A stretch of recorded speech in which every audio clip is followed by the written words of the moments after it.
I have to say I'm pretty excited this morning because unlike the rest of my sermons, today's is actually going to be useful. I promise that by the end of this sermon, by the end of this morning's sermon, you will know how to walk on water.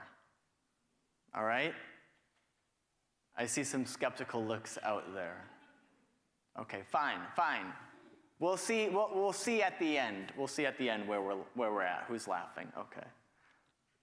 Before we get there, though, let's set the stage. Right, the Gospel of Matthew tells us that Jesus has just fed 5,000 plus hangry folks, right? And now he is withdrawing by himself for a little mountain retreat, some R&R time to connect with God and with his own soul. And on the other side of this morning's reading, the boat lands and Jesus enters a new town to continue his ministry of healing those who are suffering.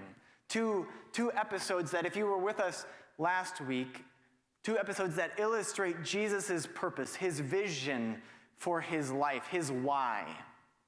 Transforming common situations of hunger and sickness, of scarcity and need, of deprivation, transforming situations where people are in mere survival mode and offering instead life, abundant life. But that's not where the disciples are, nor where we are this morning. This morning we find ourselves adrift at sea where the terrain is uncertain and unpredictable, where the winds of chaos and the waves of destruction are battering against the side of our boat, threatening to sink us. The Greek word used to describe the disciples' precarious predicament is vasanizo, which literally means to be tortured or tormented. That's the situation in which the disciples find themselves. The chaos of the storm is violent and unceasing. Fear seizes us. Grief about what might happen next grips our hearts and minds. We are overwhelmed and feeling helpless. What are we possibly to do in such a situation? And to make matters worse, again, Jesus is nowhere to be found. We're desperate, on the verge of drowning, and God is apparently off on some mountain retreat. Hello, God. Whatever happened to the whole "you'll never leave us nor forsake us" bit that you promised? Have you ever been there? I know I have. In between moments of stability and glory, of healing and feasting, we, like the disciples, sometimes find ourselves adrift on stormy seas. We find ourselves in seasons where it feels like everything is up in the air and there's nothing to hold on to, no anchor to hold us. Seasons where we lose sight of our purpose. Like, what are we even doing here? Where we feel like one moment away from sinking down into the abyss like Peter. It's in such a moment that the disciples find themselves. And it's in such a time as this that we find ourselves as a global community, as a nation, as individuals, as a church. And so if you've been feeling a bit seasick, feeling as though you're languishing amidst this never-ending storm of pandemic and global upheaval, feeling ready to cry uncle, well, join the choir that transcends history. And the question for Peter and for us is, how will we respond to the storms of life that batter against us? To the forces of chaos that threaten to sink us? How will we respond to the critical moment that we are living through? Will we be just one more community consumed by fear and anxiety? Will we sink into the chaos until we ourselves become a part of it?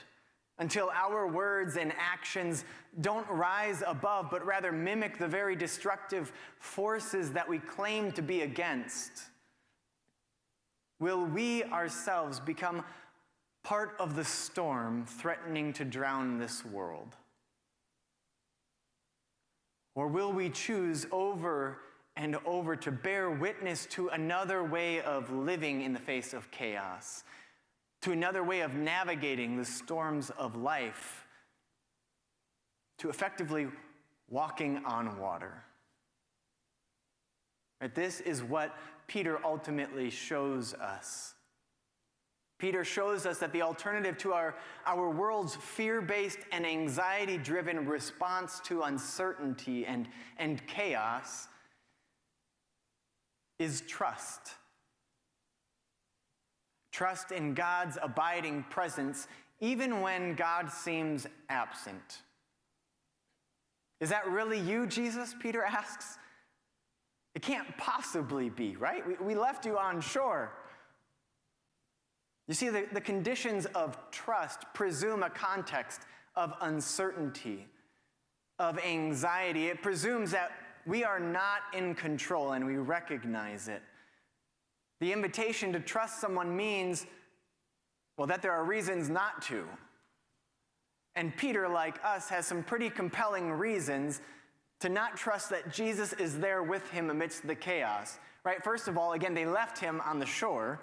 Second of all, he went on a little mountain retreat. And third of all, the chaos of the storm is very, very real. It's very undeniable.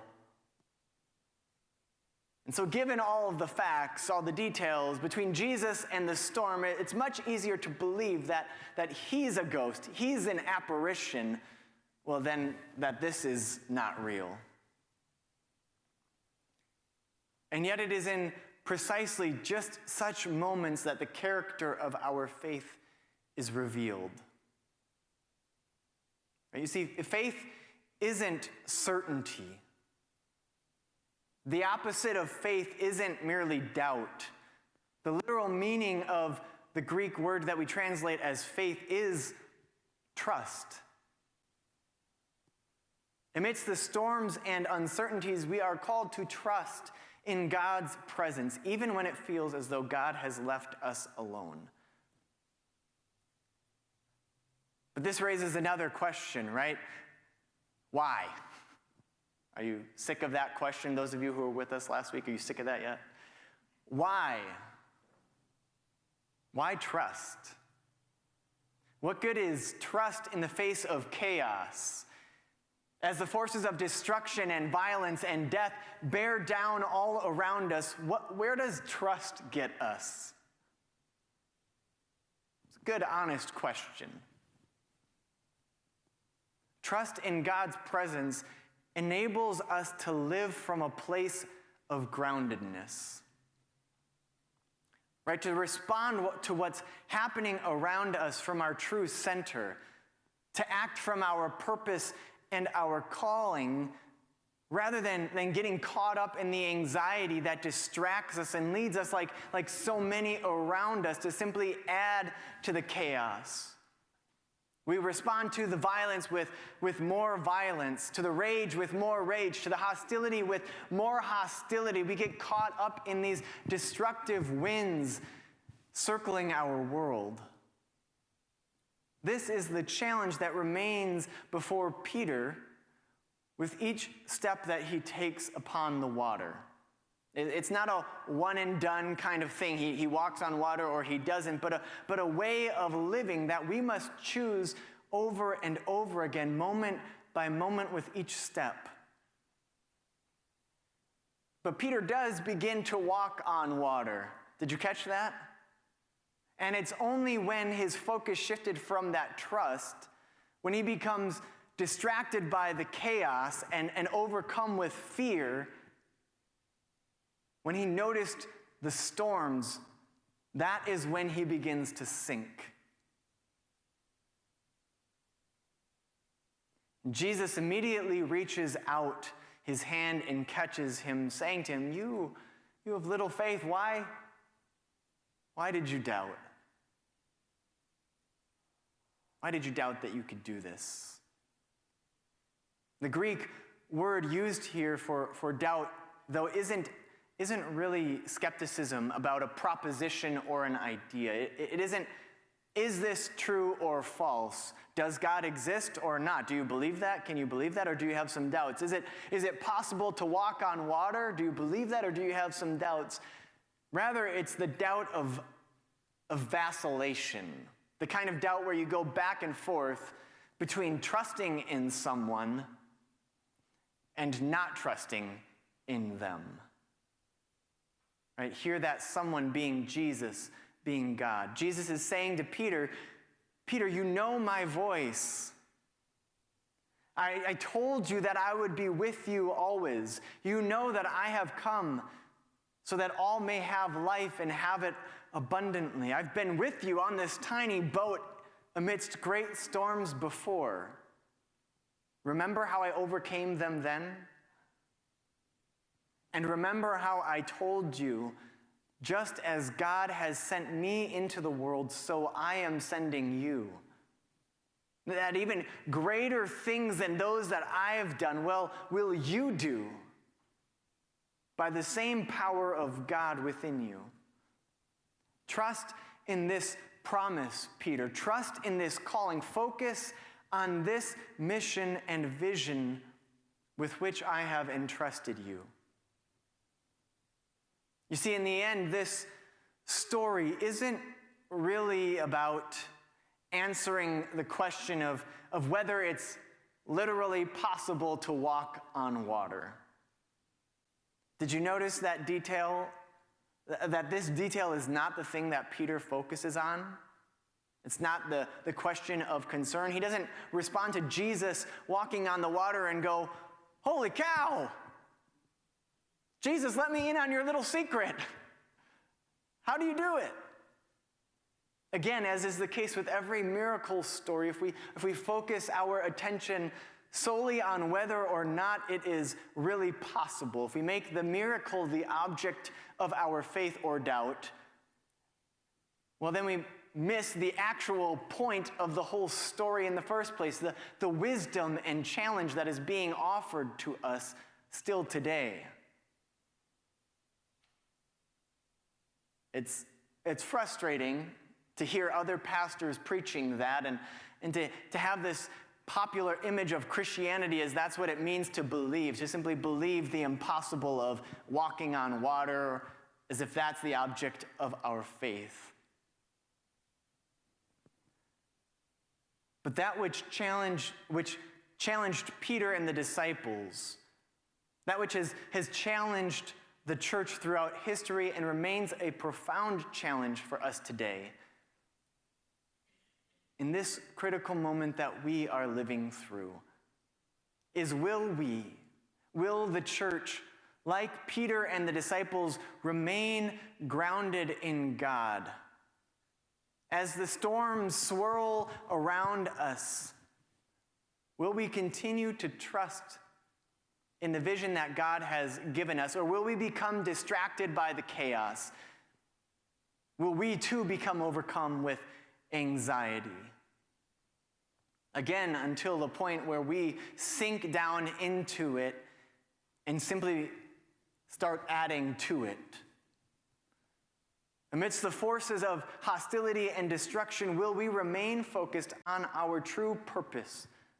Jesus' vision of cultivating a world where all may have life and have it abundantly, or will we get sidetracked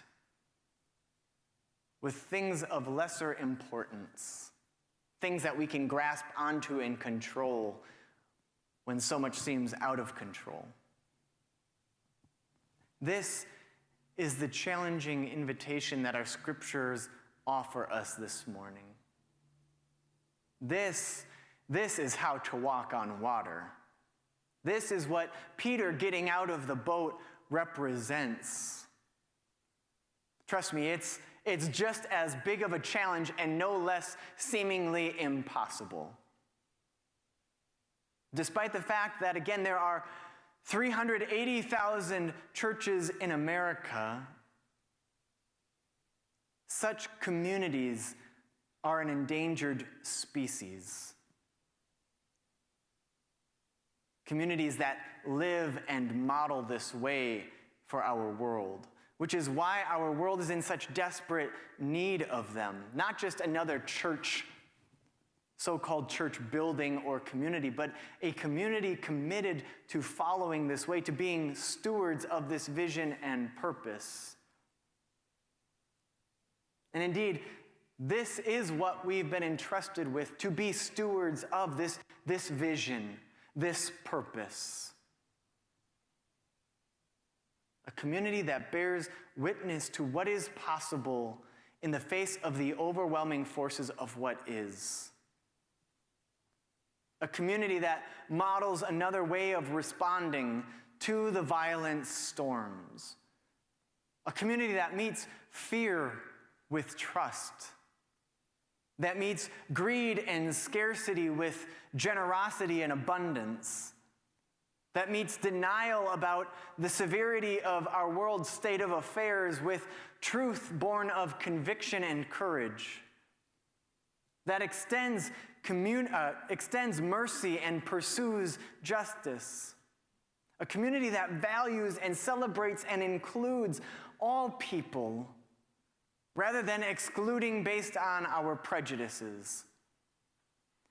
A community that risks rocking the boat as we step out upon the waters for the sake of others, in a world that is more concerned with not rocking the boat, that is more concerned with maintaining the status quo because it's familiar and comfortable, a world that is more concerned with self-preservation.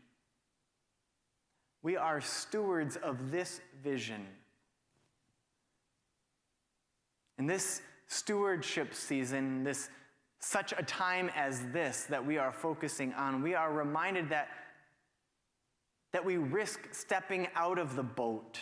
We risk giving of ourselves, our time, our money, our passion, our commitment. We do that in order to build the kind of community that our world desperately needs. Not just to have one more church on the corner. Because this is what it means to truly be the church.